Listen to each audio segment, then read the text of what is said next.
यकीन माने जब से मैंने ये खबर पढ़ी है मेरी टांगे कांप रही। मुझे अभी अभी कमरान शाह जो एंकर है उससे खबर मिली है chief of army staff Asim Munir को GHQ में नज़रबंद कर दिया गया है और उससे ज़बरदस्ती इस्तीफ़ा लेने के चक्कर में पड़ गई हैं।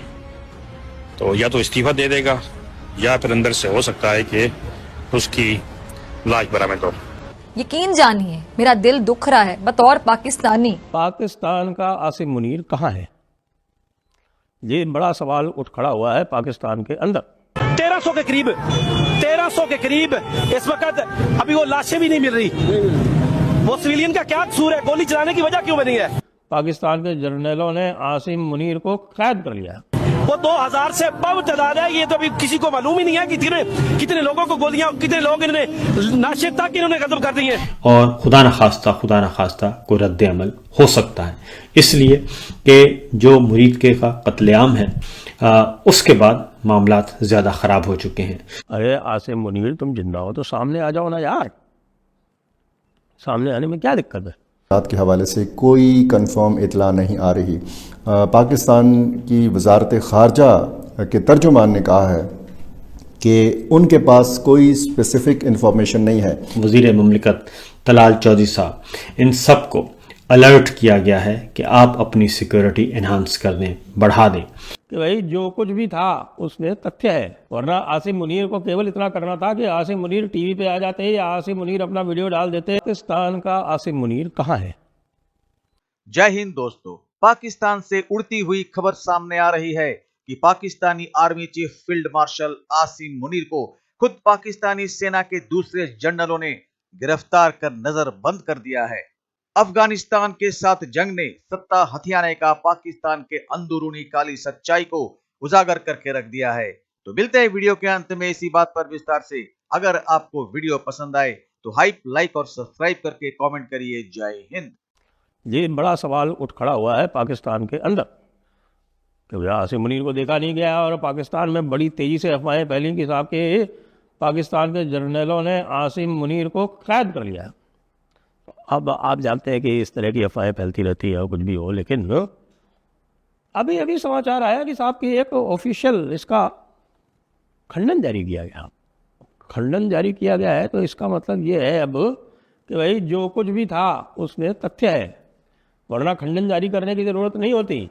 वरना आसिम मुनीर को केवल इतना करना था कि आसिम मुनीर टीवी पे आ जाते या आसिम मुनीर अपना वीडियो डाल देते, या आसिम मुनीर खड़े होके पीछे जैसे करते हैं ना, अखबार दिखा देते कि ये देखो आज का अखबार है और आज मैं आज जिंदा हूँ और आज मैं यहाँ बिल्कुल फ्री हूँ।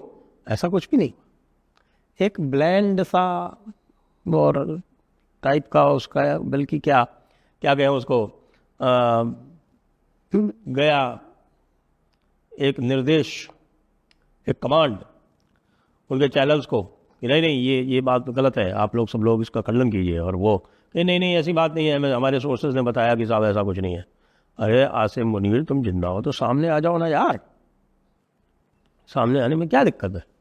वैसे भी इस समय पाकिस्तान की एक आइडेंटिटी क्राइसिस चल रही है। अफगानिस्तान ने और कुछ किया हो या ना किया हो, क्योंकि जब भारत जब आक्रमण करता है पाकिस्तान पर तो पाकिस्तान की आइडेंटिटी क्राइसिस नहीं होती है, पाकिस्तान की आइडेंटिटी कंसोलिडेट हो जाती है, बिल्कुल पुख्ता हो जाती है, और वो पूरी तरह से जंगजू कौम बन के और इस्लाम के पहरेदार बन के वो खड़े हो जाते हैं।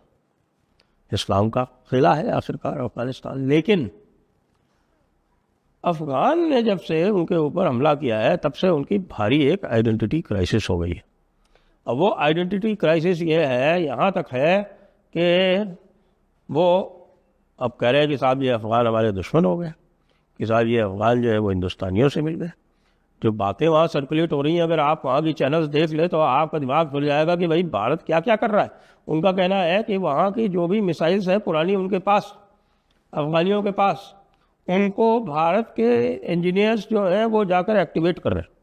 भारत के इंजीनियर्स अफगानिस्तान को ट्रेनिंग दे रहे हैं, और बहुत सारे अफगानिस्तान के ड्रोन ऑपरेटर वगैरह जो है उनको भारत लाया जा रहा है और भारत में उनको ट्रेनिंग दे के वहाँ भेजा जा रहा है। ये मैं नहीं कह रहा, ये काम कह रहा है Afghan media, sorry Afghan media नहीं, पाकिस्तान मीडिया कह रहा है। ये पाकिस्तान मीडिया कह रहा है, तो भाई पाकिस्तान मीडिया के पास कुछ खबर होगी। और खुदा न खास्ता कोई रद्द अमल हो सकता है। इसलिए कि जो मुरीद के का कत्लेआम है उसके बाद मामलात ज़्यादा ख़राब हो चुके हैं और एक गलती के बाद दूसरी और दूसरी के बाद तीसरी गलती की। अब मामला एक बार फिर, पहले गोली चलाई गई, पहले उनके खिलाफ ऑपरेशन किया गया जब वो अभी निकले ही नहीं थे, फिर उनको आने दिया गया, फिर उनको बिठा दिया गया, फिर मुज़ाकरात का लॉलीपॉप दिया गया, 24 घंटे 48 घंटे मुज़ाकरात का इंतज़ार करते रहे, फिर मुज़ाकराती टीमों को एंगेज किया, फिर कुछ और अहम दीनी शख्सियात को एंगेज किया गया, लेकिन जब मामला न बन पड़ा तो उसके बाद फिर हल्ला बोल दिया गया और उसके नतीजे में काफ़ी ज़्यादा खून बहा है, इसमें कोई शक नहीं। नंबर्स पे आप इख्तिलाफ कर सकते हैं क्योंकि एग्जैक्ट नंबर्स अभी तक किसी को नहीं मालूम। उसकी रीज़न ये है कि जो तहरीक लब्बैक की क़यादत है वो या तो गिरफ्तार है या रूपोश है और वह अभी तक मंजर आम पे नहीं आई। ख़ास तौर पे जो साद रिजवी साहब और उनके भाई हैं उनको अभी तक हुकूमत ने मंजर आम पे वो लेके नहीं आए और हैं उन्हीं की तहवील में, इसमें कोई शक नहीं है। कभी कुछ कहा जाता है और कभी कुछ, इसकी वजह से भी ज़्यादा क्योस पैदा हो रहा है। और हमारी इत्तला के मुताबिक साद रिजवी साहब और उनके भाई, उनको ये कहा गया है कि आप जो हम कह रहे हैं बाहर जाके वही बात कर दें और मामले को ठंडा करने की कोशिश करें, लेकिन जो उनसे प्रेस कॉन्फ्रेंस करवाने की कोशिश की जा रही है वो करने के लिए तैयार नहीं है और वो किसी भी सूरत में ऐसा कोई बयान या ऐसी कोई प्रेस कॉन्फ्रेंस या कोई ऐसा स्टेटमेंट नहीं रिकॉर्ड करवाना चाहते, नहीं करवा रहे जिससे कि उनकी कॉज को नुकसान पहुंचे और जो कि ज़मीनी हक़ाइक़ के बरअक्स हो। ये मामला इस वक्त चल रहा है। उसके बाद फिर आज जुमा है, आज एहतजाज चल रहा है जी, और कल मरियम साहबा की सदारत में एक बताया गया कि एक इजलास हुआ, लेकिन उसकी वीडियो भी जारी नहीं की गई और उसकी तस्वीर भी जारी नहीं की गई। वो इजलास कब हुआ, कहाँ हुआ, कैसे हुआ, किसी को नहीं पता, सिर्फ एक स्टेटमेंट जारी किया गया।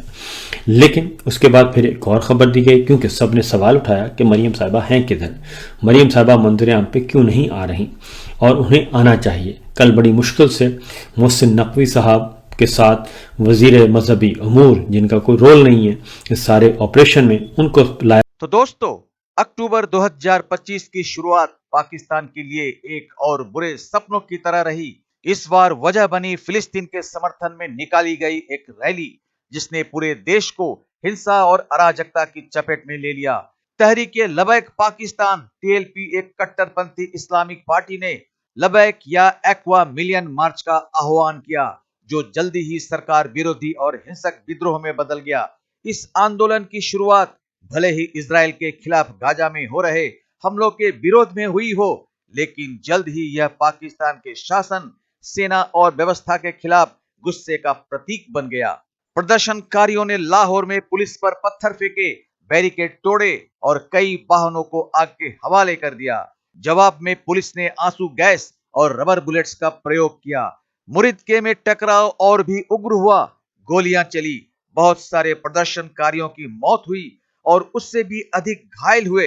इस्लामाबाद को प्रदर्शनकारियों से बचाने के लिए मोबाइल इंटरनेट बंद कर दिया गया, रास्तों को कंटेनरों से रोक दिया गया और भारी पुलिस फोर्स तैनात कर दी गई।